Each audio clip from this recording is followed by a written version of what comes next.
Bismillahirrohmanirrohim. Assalamualaikum warahmatullahi wabarakatuh.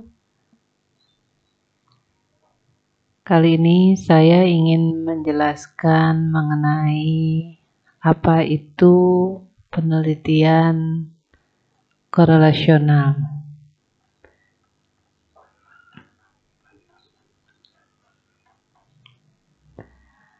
Seperti yang sudah saya jelaskan sebelumnya, bahwa jenis penelitian berdasarkan analisisnya kan ada 3 ya. Ada penelitian deskriptif, ada penelitian korelasional atau asosiatif, yang ketiga adalah penelitian komparatif.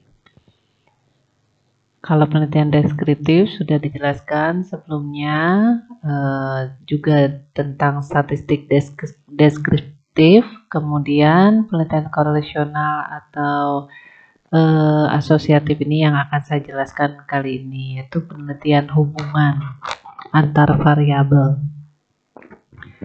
Yang ketiga adalah penelitian komparatif yang nanti akan saya jelaskan insyaallah, itu tentang uji perbedaan atau uji perbandingan.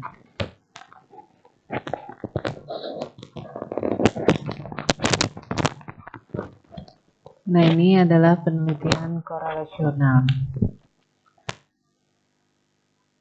Penelitian korelasional merupakan penelitian kuantitatif untuk menguji apakah terdapat adanya hubungan antar 2 variabel atau lebih. Juga bisa digunakan untuk mengetahui seberapa besar peningkatan suatu variabel dari peningkatan variabel yang lain dalam bentuk prediksi. Karakteristik penelitian korelasional yang pertama adalah pada penelitian korelasional tidak terdapat manipulasi atau kontrol seperti dalam penelitian eksperimen. Ya, penelitian eksperimen itu termasuk penelitian komparasional, uji perbandingan atau uji perbedaan. Jika kita mau membedakan misalnya hasil belajar dari 2 kelompok yang diberikan model pembelajaran yang berbeda, kita mau melihat mana yang lebih efektif, ya, maka di sini nanti ada kontrol, ya, jangan sampai variabel lain ikut mempengaruhi.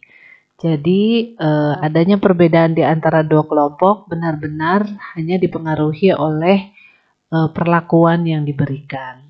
Itu nanti ya dijelaskan pada PPT berikutnya. Kemudian karakteristik lain adalah di sini peneliti dapat melakukan penelitian yang melibatkan banyak variabel. Ya, kalau S2 mungkin minimal 3, ya. Kalau S2 3 itu minimal. Kalau S3 4 variabel, ya. Kalau S2 minimal 3 variabel, S3 4 variabel. Tapi tidak menutup kemungkinan misalnya S2 mau 5 variabel atau 4 atau 6. Nah, semuanya ini bisa dilakukan pengambilan datanya sekaligus, ya. Misalnya dengan menyebarkan kuesioner atau angket, sekarang online bisa pakai Google Form, itu nanti bisa langsung dilakukan pengumpulan data untuk semua variabel yang kita akan teliti sekaligus, ya. Gitu. Kemudian karakteristik penelitian korelasional yang lainnya adalah dapat mengetahui seberapa kuat lemahnya hubungan antar variabel. Kemudian dapat digunakan untuk mengestimasi nilai variabel kriteria dari variabel prediktornya. Nanti dijelaskan pada slide berikutnya ya, supaya paham maksud di sini. Korelasi akan dihitung antara skor untuk setiap pasangan variabel menggunakan statistik, dan setiap individu yang menjadi responden akan memiliki skor untuk setiap variabel yang diteliti. Jadi gini, nanti statistik ini adalah sebagai alat untuk mengetahui yaitu seberapa kuat lemahnya hubungan. juga dapat mengestimasi nilai kriteria dari variabel prediktornya. Nanti kalau disebarkan kepada responden, kita misalnya meneliti 3 variabel. Berarti kita membuat 3 kuesioner, misalnya kita pakai alat pengumpul datanya kuesioner, kita membuat 3 kuesioner, kemudian kita edarkan pada responden sebagai sampel penelitian kita, dan setiap responden itu harus mengisi ketiga kuesioner tersebut. Karena kan kita misalnya 3 variabel, berarti alat ukur 3 variabel itu kan digunakan instrumen. Misalnya kita menggunakan instrumennya kuesioner, angket ya. Berarti satu responden akan mengisi 3 angket. Jadi nanti setiap responden akan punya 3 skor ya, dari ketiga variabel yang diteliti. Jenis penelitian korelasional yang pertama adalah penelitian korelasional studi hubungan, yang kedua penelitian korelasional studi prediksi. Penelitian korelasional studi hubungan. Nah ini jadi penelitian korelasional itu ada 2, yang pertama untuk studi hubungan, yang kedua untuk studi prediksi. Kalau penelitian korelasional studi hubungan di sini hanya untuk mengetahui ada tidaknya hubungan antar variabel. Jadi mengukur tingkat derajat hubungan antar variabel. Penelitian korelasional tidak menunjukkan hubungan fungsional atau hubungan sebab akibat. Jadi hanya menentukan hubungan antar 2 variabel. Jadi pada penelitian korelasional tidak menunjukkan hubungan fungsional atau hubungan kausal sebab akibat. Jadi hanya menentukan hubungan antar 2 variabel. Nah, nilai koefisien korelasi itu menunjukkan angka yang akan nanti digunakan untuk mengukur derajat atau tingkat kuat lemahnya hubungan antar variabel. Dan koefisien korelasi ini berkisar -1 sampai 1.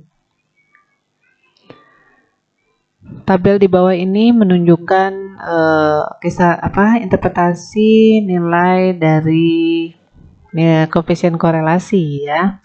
Kalau 0 tidak ada korelasi, kalau 0 sampai 0,2 sangat rendah korelasinya, kalau 0,2 sampai 0,4 korelasinya rendah, 0,4 sampai 0,7 korelasinya cukup berarti, 0,7 sampai 0,9 korelasinya tinggi, 0,9 sampai 1 korelasinya sangat tinggi atau kuat, 1 korelasi sempurna. Jadi koefisien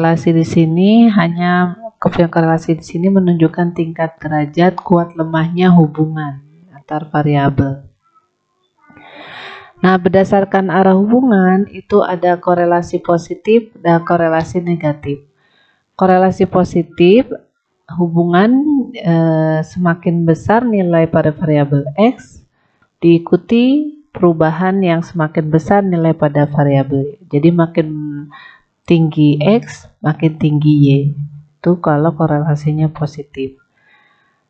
Contoh hubungan positif antara motivasi dengan hasil belajar. Artinya, bila tingkat motivasinya tinggi, maka hasil belajar pun bernilai tinggi. Adapun korelasi nanti negatif, berarti kalau korelasi negatif, nilai R-nya itu negatif. Artinya, hubungan semakin besar nilai pada variabel X, diikuti pula perubahan dengan semakin kecil nilai pada variabel Y.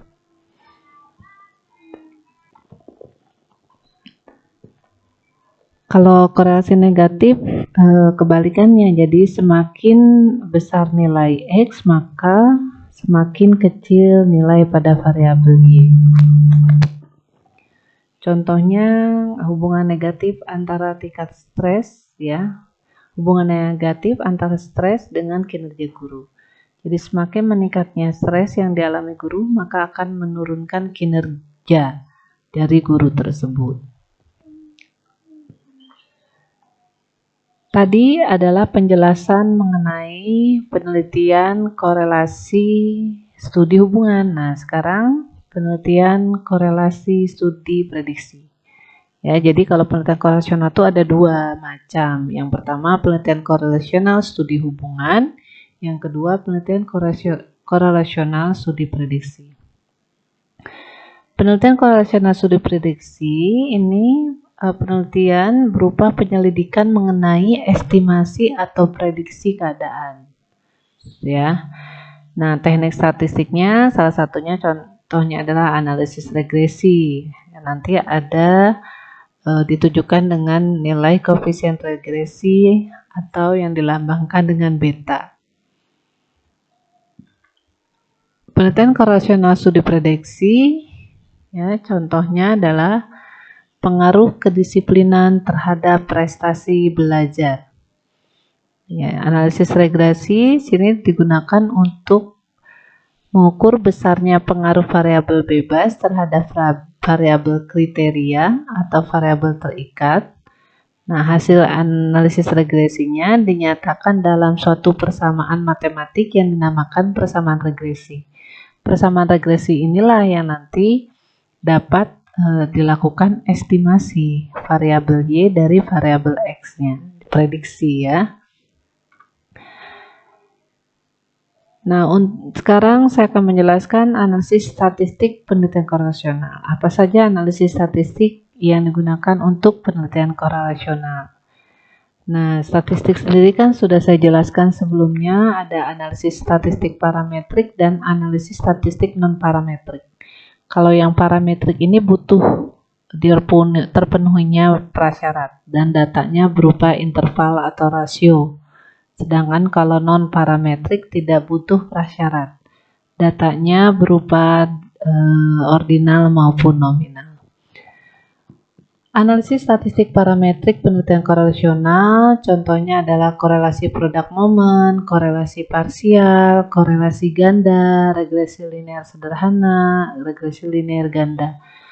Semua analisis yang saya sebutkan tadi itu sebelumnya dilakukan dulu uji prasyarat analisis. Makanya disebut analisis statistik parametrik. Sedangkan analisis statistik non-parametrik, di sini contohnya korelasi Sperman-Rank, korelasi Kendall-Tau, korelasi koefisiensi kontingensi, ya. Nah, cuma di kampus itu yang diajarkan adalah analisis statistik parametrik. Analisis parametrik yang tadi yang saya sebutkan yaitu salah satunya analisis korelasi sederhana. Analisis korelasi sederhana ini analisis yang digunakan untuk menentukan besarnya hubungan antar dua variabel yang dinyatakan dengan nilai koefisien korelasi. Nah, namanya di sini korelasi person product moment, ya. Jadi ini rumusnya. Korelasi person product moment ini digunakan untuk mengetahui hubungan antar dua variabel, korelasi sederhana. Sedangkan analisis korelasi ganda adalah ya untuk menganalisis hubungan 3 variabel atau lebih gitu ya. Kalau yang korelasi sederhana kan 2 variabel atau lebih. Kalau yang korelasi ganda itu 3 variabel atau lebih. Kemudian korelasi ganda ini rumusnya ini ya. Nah, ini R besar korelasi ganda, ini R kecil. Ini korelasi sederhana, korelasi ya. Ini, jadi kalau Rx1Y berarti koefisien korelasi antara variabel X1 dengan Y. Kalau Rx2Y antara X2 dengan Y, Rx1, X2 koefisien korelasi antara variabel X1 dan X2. Kemudian analisis korelasi parsial. Korelasi parsial adalah analisis korelasi antara variabel satu dengan variabel lain, di mana ada variabel lain yang dikendalikan atau dikontrol, gitu. Nah, ini koefisien korelasi parsial sama ya, berkisar min 1 sampai 1.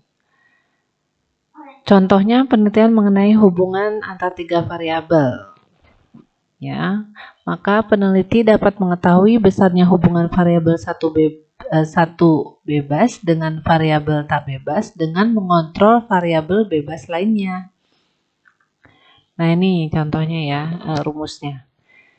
Jadi, kalau mencari hubungan antara X1 dengan Y setelah mengontrol X2. Jadi, ini X2 ini dikendalikan. Jadi tadi peneliti meneliti 3 variabel X1, X2, Y. Nah, kalau korelasi parsial itu peneliti bisa mengetahui hubungan satu variabel bebas dengan variabel terikatnya dengan mengontrol variabel bebas yang lainnya gitu. Misalnya misalnya ingin mengetahui hubungan X1 dengan Y dengan mengontrol X2 atau dapat mengetahui hubungan X2 dengan Y setelah mengontrol X1.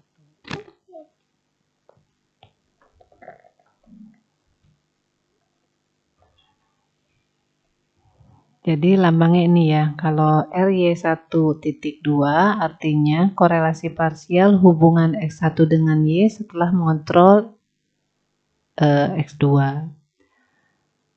Kalau ini hubungan antara X dengan Y setelah mengontrol X1.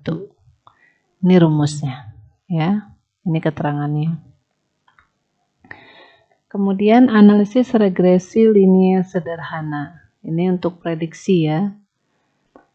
Jadi teknik statistik parametrik untuk menganalisis pengaruh satu variabel bebas atau independen ini sebagai prediktor terhadap satu variabel terikat atau disebut juga dependen atau kriteria. Jadi di sini untuk memprediksi, mengestimasi nilai suatu variabel Y-nya sebagai variabel kriteria dari nilai variabel X sebagai prediktornya yang memprediksinya. Nah, nanti dihasilkan rumus persamaan regresi linear sederhana. Bersama regresi linear inilah yang kita lihat bisa X-nya memprediksi nilai Y-nya. Ya. Ini kalau populasi Y sama dengan alpha ditambah beta X. Kalau sampel ya topi ya, A ditambah BX. Alpha atau A ini sebagai konstanta, B atau beta sebagai koefisien regresi. Angka peningkatan atau penurunan variabel Y melalui peningkatan atau penurunan variabel Y. Nah, makanya ini kan bisa digunakan untuk prediksi. Ya. Jika nilai B-nya positif, berarti peningkatan X akan mengakibatkan Y naik, sedangkan jika B negatif, berarti peningkatan X akan mengakibatkan Y turun. Contoh, seorang peneliti ingin mengetahui apakah terdapat pengaruh konsep diri dengan motivasi belajar.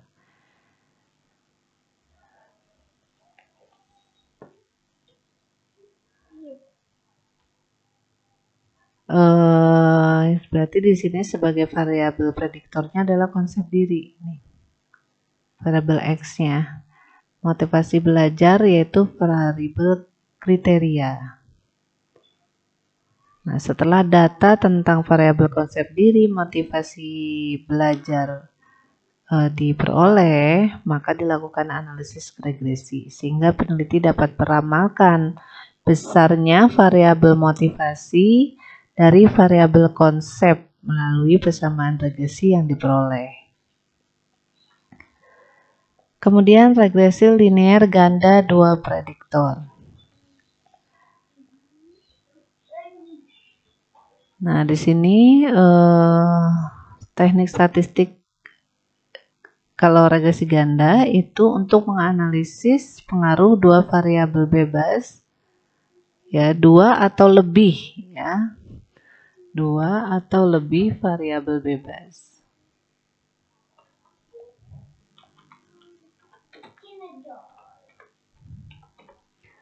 2 atau lebih variabel bebas terhadap variabel terikatnya. Di sini jika analisis regresi ganda 2 prediktor berarti 2 variabel X ya. Kalau prediktornya ada 2 berarti X-nya ada 2. Berarti digunakan untuk memprediksi nilai Y dari nilai 2 variabel X-nya gitu ya. Baik X1 dan X2. Ini rumus persamaan regresi linear ganda 2 prediktor. Ini ada X1, X2. Ini beta 1, beta 2 ya. B1, B2. Beta ini sebagai koefisien regresi. Ini beta 1, beta 2.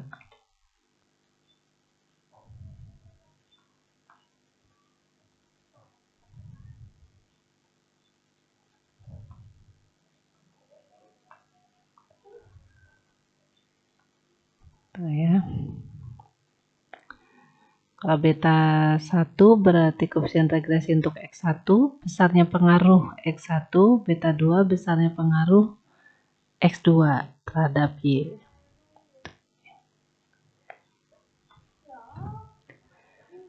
Contoh, seorang peneliti ingin mengetahui pengaruh kecerdasan emosional X1 dan kepercayaan diri terhadap kepemimpinan kepala sekolah.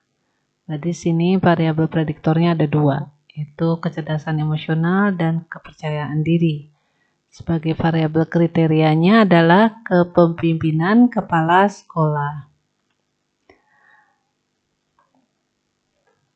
Oke, demikian penjelasan mengenai penelitian korelasional sebelum melangkah pada analisis statistiknya nanti. Terima kasih. Assalamualaikum warahmatullahi wabarakatuh.